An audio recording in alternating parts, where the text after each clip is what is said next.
A couple of years ago, I accidentally spent the day trapped in a van with a beekeeper who was trying to produce a reality TV show. It was one of the most surreal but profound days of my life, but this is what makes up the story of The Bee Guy.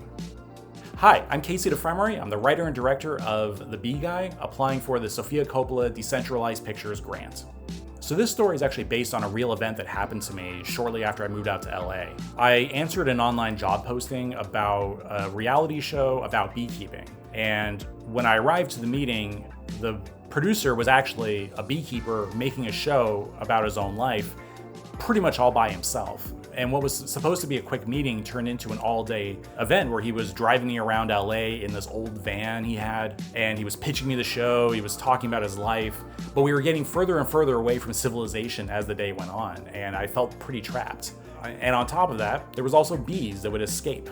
At first, I honestly thought he was a little unstable, maybe even dangerous. I was terrified as I was riding next to him. But the longer I spent with him, the more I realized there was something really sincere about him. He wasn't just some strange guy I ran into. He was trying really hard to hold on to a dream. And that's something I could really relate to. So there's this Ryan Gosling quote about LA that I really love, where he describes it as being full of these like Don Quixote type dreamers. And it really stuck with me after having this experience and meeting this guy. These are people who are reinventing themselves, they're chasing these big dreams, and they don't give up. So to me, The Bee Guy is an observational story about these types of people, their contradictions, the dangers of it, and how it's easy to misjudge people before you really begin to understand them. Across all of my work, I find myself drawn to characters who desperately want connection but don't really know how to express themselves clearly. Whether that story is comedic or dramatic or surreal, I'm always interested in characters who are performing versions of themselves while struggling to be understood.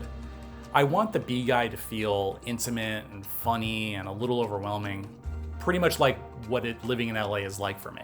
If this story resonates with you, I would really appreciate your support for The Bee Guy on the DCP website. If you'd like to support the project, the easiest way is to create an account and leave a quick rating or review. The website works best on a laptop. Thanks for watching.